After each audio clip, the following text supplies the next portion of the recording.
Tu sais, il faut être réaliste, hein? On arrive dans des âges où on est supposé de se sentir libéré. On n'a plus les enfants, on a moins d'obligations familiales, on a plus de temps pour nous. Et tout à coup, on se retrouve quelque part où on ne se sent pas bien. Il y a tout ce qui a rapport avec la ménopause, avec la fluctuation d'hormones, puis évidemment, la prise de poids ou la prise de bédaine. Puis c'est plate parce que pourquoi qu'on est jugé sur notre silhouette? Ceci étant dit, moi je suis quelqu'un qui est extrêmement en forme, ok? Je fais de la muscu, je lève pesant, je suis contente de mon corps. Sauf que dernièrement, j'ai eu une remarque comme quoi, qu'est-ce qui s'est passé? Puis là, j'étais là, what the fuck? Qu'est-ce que tu veux dire, qu'est-ce qui s'est passé? Puis évidemment, j'ai pris du poids autour de la taille et j'ai pas vraiment engraissé beaucoup, mais j'ai épaissi de la taille. Fait que là, ça m'a fait réfléchir. On s'attend à ce que l'on soit parfaite, donc il y a des attentes, ces médias sociaux, qui sont irréalistes. Tout le monde perd 100 000 livres, ils ont tous des washboards, c'est ça le nouveau 50 ans, tu devrais être comme ci, tu devrais être comme ça. Puis je trouve ça chiant. Ça me fait carrément chier. Pourquoi? Bien, parce que en mettant cette attente-là puis cette pression-là sur les femmes se dénigrent. Ah, je suis plus capable avec ma bédaine. Ah, Puis au lieu d'aller chercher le bien-être, elles vont chercher un look. Puis c'est pas correct. Il faut que tu te sentes bien. Alors, si il n'y avait pas ces attentes-là, puis ça, je te pose la question. S'il n'y avait pas ces attentes-là d'avoir un certain gabarit avec l'âge qui passe, on enlève ça, là. Imagine-toi ça, là. Il n'y a pas d'attente pour que tu aies une silhouette X.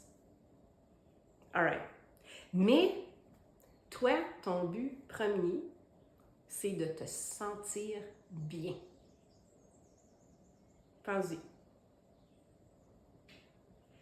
La réflexion est à faire, right? Et je te parle de ça parce que récemment, j'ai fait une story où je disais, suite à une remarque de quelqu'un dans mon entourage, que dans le fond, j'avais une bédaine, mais j'étais super en forme. Mais là, j'ai fait la réflexion. Marie-Claude, ça fait 2-3 ans là, que je la traîne, ma bédaine. Là. Fait que ça n'avait pas rien à voir. Mais dans les derniers mois, je me suis rendu compte que j'avais plus le ventre qui poussait sur mes vêtements. Et je me suis dit, c'est quoi tu veux? Est-ce que tu veux être bien dans tes vêtements ou est-ce que tu veux plaire à la silhouette X? Parce qu'on s'entend, je travaille sur les médias sociaux, je suis constamment là-dessus. C'est toujours la recette pour que tu aies la silhouette du nouveau 50 ans ou du nouveau 60 ans. Puis, c'est quoi la silhouette? Puis, c'est quoi le bien-être? Encore une fois, je t'invite à te poser la question. C'est pas la même affaire. Donc, c'est pour ça que je te dis, pense à si il n'y avait pas d'attente, il n'y avait pas ces images-là, que toutes ces femmes-là qui réussissent à être super minces entre 50 puis 60. Si tu n'avais pas cette image-là, premièrement, qu'est-ce que tu penserais de toi? Mais avant tout, comment te sens-tu dans ce corps qui t'appartient? Si tu manques d'énergie, si tu as toujours envie de dormir, si tu te sens comme peut-être au couch, une patate de divan, que tu as de la misère à faire tes journées, puis que tu te sens... Bleh. On parle pas de silhouette, là. On parle d'énergie. Là, il y a quelque chose à faire. Mais si tu veux faire ça pour atteindre la silhouette que j'appelle X, mais que tu ne recherches pas ce bien-être, ce dynamisme, cette énergie, bien c'est là qu'on ne le fait pas pour les bonnes raisons. Puis il y a une autre chose aussi que je vais ajouter. Je suis dans la mise en forme depuis, je dirais, mon Dieu, ça va faire 14 ans. OK? Et bien avant ça, j'étais quelqu'un qui aimait ça, avoir de l'énergie et être forte. Ça m'a toujours habité. Et c'est ça qui me motive à être en forme et à faire ce que je fais. J'ai perdu le fil de mon idée. Ah oui, c'est ça. Ça fait 14 ans que je suis là. Puis j'ai toujours voulu le faire justement pour les mêmes raisons. Garder cette force, cette puissance, ce sentiment d'énergie et de dynamisme. Puis j'ai eu des périodes, je les vais sans dire très courtes, où je ne me suis pas sentie comme ça. Puis je me sentais pas bien. Fait qu'au-delà de m'entraîner, puis d'avoir des muscles, puis tout ça, puis d'avoir un corps qui est fort et sain, le look dominait à ce moment-là. Mais aujourd'hui, pour être honnête avec toi, je m'en fous un peu de mon look. Mais d'avoir un ventre qui pousse sur mes jeans, ça me gosse. Ouais, parce que moi, j'aime ça.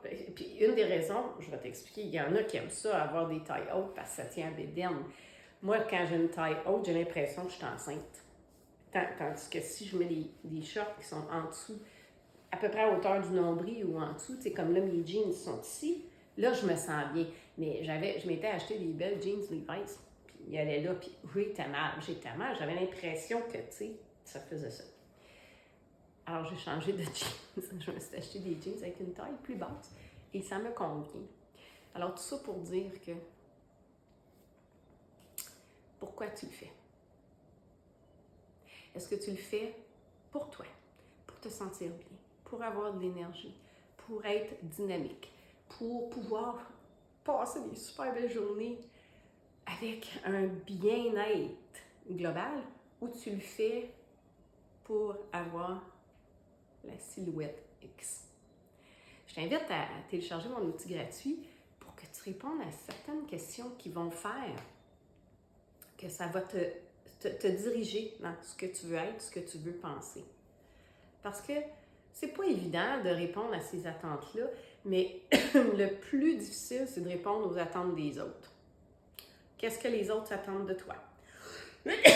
Qu'est-ce que ton ego s'attend de toi? Si tu enlèves ça, tu reviens vers toi, ici, maintenant. Quelles sont les attentes envers toi? Qu'est-ce que tu veux? C'est ça la question qu'il faut se poser.